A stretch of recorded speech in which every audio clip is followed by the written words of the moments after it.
자동차 GBC까지 해가지고 지하 도시를 건설하는 엄청난 곳이죠. 그런데 GTX A 노선, C 노선만 건설을 하고 GTX D 노선을 나중에 건설해버리면 이 지하 도시가 엉클어지겠죠. 이미 지어놓은 것을 다시 부수고 개축 공사를 할 수도 없는 노릇이기 때문에 GTX D 노선을 건설할 때 같이 만약에 다른 시기에 짓더라도 공사 일정을 고려해서 비슷한 시기에 건설해야지만이 이 삼성역을 완성할 수가 있다. GBC 노선, GBC 지하 도시를 건설을 완성할 수 있다. 그렇기 때문에 비슷한 시기에 GTX D 노선도 뚫릴 것이다. 제가 이렇게 예측을 한 바 있었죠. 자, 그래서 보면은 또 하나 추가된 게 또 눈길을 가는 게 저는 이거예요. 2020년 10월 달에는 시속 400km로 달리는 초고속 열차 도입에 들어간다. 이 부분이죠. 시속 400km. 어마어마하죠. 바로 경부선 오송에서 평택 구간이에요. 그래서 제가 뒤에 이어서 말씀드릴 것인데 GTX C 노선을 평택까지 연장한다는 보도가 이어졌어요. 이것은 정부 국토교통부에서 나온 게 아니고 경기도지사 입에서 나온 말입니다. 그것은 한번 이어서 볼게요. 이어서 볼 건데 이것은 한국경제신문의 보도고요. 다음은 매일경제신문도 이 노선과 관련해서 보도기사를 냈어요. 보면 매일경제신문이죠. 매일경제 28일자 신문인데 여기에도 정부의 이 광역철도망 보도에 대해서 집중적으로 분석을 하고 있습니다. 국토부가 발표한 주요 SOC 투자 계획 하면서 GTX-D를 도입을 검토를 하고 쭉 나와 있죠. 일정이 A는 2023년에 개통을 한다. 근데 25년으로 연기됐다고 제가 말씀드렸죠. 그 다음에 1월 착수, 11월 사업 착수, GTX-D 노선을 2021년에 제4차 광역 국가 철도망 계획에 수립하겠다. 그 다음에 400km 초고속 열차 도입을 착수한다. 이렇게 표로 간단하게 정리가 되어 있으니까 한번 읽어보시기 바랍니다. 너무너무 중요한 업무 보고였죠. 대심도 지하 고속도로도 나와 있고 엠버스도 나와 있고 SBRT도 나와 있고 반드시 공부를 해보셔야 돼요. 이것은 한번 따로 한번 말씀을 한번 드려보도록 하고 오늘은 GTX D 노선만 한번 말씀을 드려보려고 하는 거예요. 자, GTX D 노선 강변북로 지하화 이런 핵심적인 굵직굵직한 보도를 했죠. 자, 그런데 문재인 정부가 이런 토목공사로는 경기 부양을 하지 않겠다 했는데 지금 현재 코로나 때문에 나라가 많이 디프레이션 된 상태죠. 경기가 많이 침체된 상태고 하다 보니까 세금도 많이 썼는데 과연 GTX를 잘 건설할 수 있겠냐 좀 걱정이 되는데 이런 토목공사를 본격적으로 추진하겠다는 의지를 드러냈다는 것이죠. 수도권 서부권 광역 급행철도 GTX D 노선이죠. 왜 서부권 광역 급행인지 저는 아직도 궁금합니다.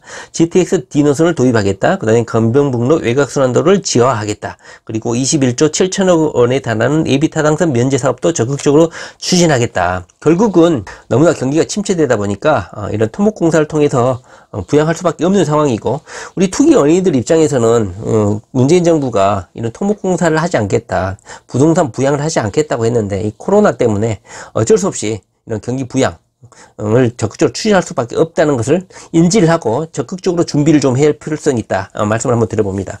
자, 눈여겨볼 대목은 서부권 GTX인데 GTX-D는 10월 대도시 광역교통위원회가 광역교통 비전 2030을 발표할 때 처음 언급됐고 그리고 구상안에 머물러 있었지만 2021년 상반기 중에 광역국가철도망 계획 수립을 구체적으로 논의를 하고 철도역도 정차역도 그때 가서 정하겠다.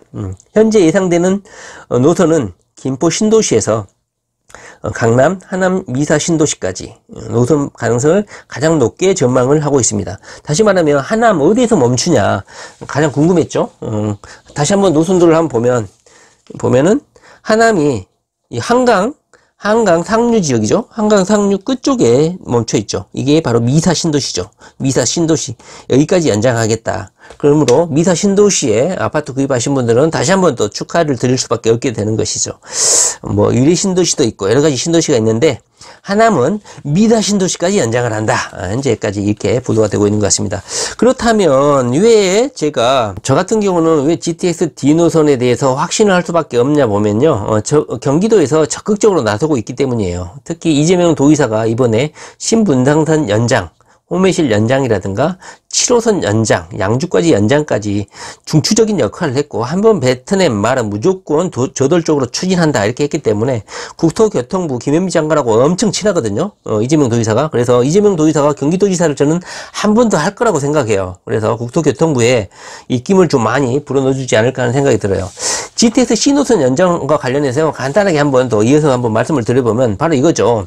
총선 앞두고 GTX 신호선을 수원에서 화성, 오산, 평택까지 연장을 한다 해가지고 2020년 2월 27일 날 이재명 도지사가 우리 시장님들하고 같이 이렇게 협약식을 체결을 했습니다. 바로 이재명 도지사는 대경의 구성 핵심 멤버고 경기도와 수도권 광역철도망과 밀접한 관계가 있기 때문에 발언권을 적극적으로 행사를 하고 있습니다.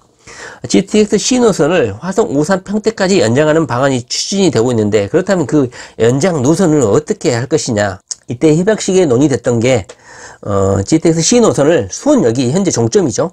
수원역 종점에서 수원역에서 병점역까지, 그리고 병점역에서 오산역까지, 그 다음에 지제역까지, 그 다음에 평택역까지 연장을 할 것인지 말 것인지는 현재는 논의 중인데, 아까 제가 말씀드렸듯이 여기 쭉 보면은 시속 400km로 달리는 초고속 열차 도입, 오송에서 평택 구간까지 초고속 열차를 도입한다고 했죠. 이것과 연관지어서 아마 GTX 신호선을 연장할 수도 있다. 평택역까지. 그런데 지제역에서 평택역까지는 한 정거장밖에 안 되거든요. 그래서 아마 지제역이 종점이 될 가능성도 크다.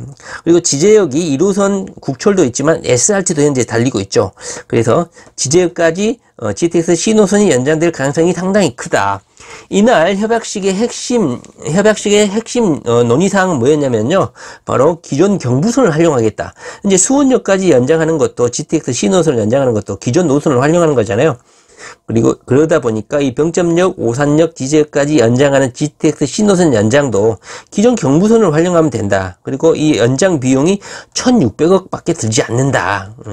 경기도 예산에 비하면 이 1,600억 원은 거의 코 묻은 돈에 해당되는 것이죠. 그러다 보니까 이 지제역, 오산역, 병점역까지 연결하는데 뭐 예산이 많이 든다든가 비용이 많이 들어가지고 경제 타당성이 없거나 그렇지 않다는 것이죠. 그리고 이렇게 경기도지사 이렇게 적극적으로 나서가지고 GTX 신호선을 연장하는 것이 아마 이쪽 지역에 사신 분들의 여론을 등에 업고 아마 적극적으로 추진될 가능성이 상당히 높다. 저는 그렇게 확신합니다. 수원역이 종점이 아니다라는 걸 제가 다시 한번 강조를 드리고 싶어요. 수원역 종점에서 참 좋을 뻔했는데 이것이 연장이 될 가능성이 저는 거의 300%라고 봅니다. 오산역, 병점역, 지제역까지. 왜? 비용이 1,600억 밖에 안 들어. 이거 거의 코 묻은 돈이라고 할 수밖에 없죠. 그러다 보니까 GTX 신호선 연장하는데 큰 부담이 없다는 것을 제가 말씀을 드리는 거예요. 2020년 2월 27일 날 이렇게 우리 시장님, 잘생긴 시장님들, 화성시장님, 경기도지사, 오산시장님, 평택시장님이 이렇게 참석을 했다. 그리고 비슷한 사진인데요. 날짜는 좀 다르죠. 보면 현수막도 달라. GTX D노선이야. 이거는 GTX D노선을 2월 13일 날 협의를 했었는데, 여기 가만히 보면 이때 참석한 사람들이 장덕천 부천시장이고 정하영 김포시장이야. 그 다음에 김상호 하남시장이야. 아까 제가 GTX D노선이 어디까지 연장될 것인지를 말씀드렸죠. 바로 3기 신도시 아니면 미사 강변 신도시인데, 노선을 자세히 보면 이 노선이 끝이 한강 상류까지 연장되어 있죠. 다시 한번 보면 한강, 상류까지 연장이 되어 있는데, 이 하남 위치가 바로 미사 신도시죠. 그래서 하남시장이 참석을 했다. D노선 연장, 수혜범위 확대, 최적 노선 마련을 위한 상생협력 협약식에 GTX D노선을 연장을 할 건데, 하남시장님이 참석을 했다. 그 다음에 김포시장님도 참석을 했고, 저는 궁금했던 게 장덕천 부천시장이 왜 참석을 했을까? GTX D노선과 관련해서. 그럼 부천에도 어딘가에 멈춘다는 뜻인데, 이 내용은 뭐였냐면요. 김포시가 GTX D노선에 경기도를 지나게끔 하는데, 최종 노선을 일단 발주를 해가지고 한번 타당성을 한번 조사를 해보는데, 그 영역을, 비용을 부천시장, 김포시장, 하남시장이 균등하게 영역비를 부담을 하겠다. 그 다음에 인천시장하고 서울시 적극 협조하고 여기 용역을 통해서 나온 최적 노선을 한번 용역을 통해서 해보고 이 노선들을 정부에 건의하겠다, 이런 내용이거든요. 그런데 이 노선들을 보게 되면요, 김포에서 김포공항, 여의도, 삼성, 하남까지 이렇게 연결되는 것인데요, 여기 어떻게 부천시장이 참석을 했을까? 김포에서 쭉 김포공항, 여기는 김포공항 경기도 김포죠. 그렇다면 김포시장님이 참석해야 되는 것은 당연한 거고, 그 다음에 여의도란 말이죠. 여의도.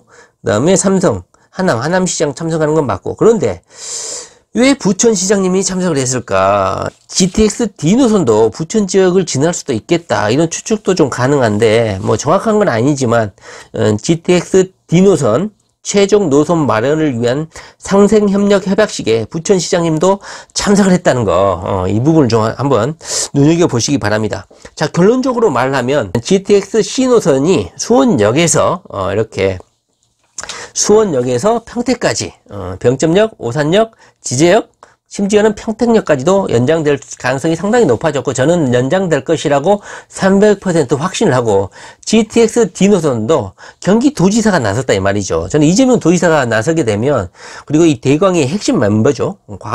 대도시 광역교통망의 핵심 멤버고, 이 광역교통망이 경기도를 위해서 건설되는 것이잖아요. 그러다 보니까 이재명 도지사가 이렇게 적극적으로 추진하니까 GTX D 노선도 무조건 추진된다. 뭐 광사도도 그렇고 뭐 예산 때문에 안 된다 그러는데요. 다 집어치라고 하세요. GTX D 노선 무조건 건설됩니다. 이재명 도지사까지 이렇게 나섰다는 거. 그리고 하남은 어디에 건설된다? 미사 강변 신도시역에 건설된다. 그래서 유래 신도시보다는 미사 강변 신도시에 진입을 한번 해보시라. 그리고 김포시는 장기역에 건설된다. 이렇게 보시면 되고. 그런데 부천시장님이 참석했는데 GTX D 노선과 어떤 연관이 있으신지는 모르겠어요. 자, 결론적으로 저는요, GTX C 노선은 수원역을 정점으로 하고 있었는데, 평택까지 좀 연장이 될 가능성이 크다. 지제역까지는 확실히 연장되는데, 그로부터 한 정거장 떨어져 있는 평택역까지는 모르겠어요. 평택역까지는. 근데 아까 제가 말씀드렸듯이 시속 400km로 달리는 초고속 열차 도입이 오송에서 평택까지 이루어지는데, 그렇다면 평택이 상당히 중요한 역으로 부각이 되는데, 평택역까지 GTX 신호선을 연장할까? 근데 지제역은 SRT까지 현재 다니고 있는 역이고, 철도 중심지로 중요하게 다뤄지는 역이기 때문에 지제역이 종점이 될 가능성이 상당히 크다. 그리고 GTX D 노선도 경기도지사가 이렇게 나섰기 때문에 무조건 건설이 된다. 그리고 국토교통부 업무 보고에 있어서도 아주 중요하게 다루어졌다. 그리고 코로나 때문에 경기가 많이 다운되어 있기 때문에 부동산 경기 부양을 결국은 정부가 할 수밖에 없을 것이다. 이 부분을 오늘 한번 말씀드리고, 우리 철의 여인 현미 언니 얼굴 한번 보시면서 부동산 공부 열심히 하시기 바랍니다. 네, 감사합니다.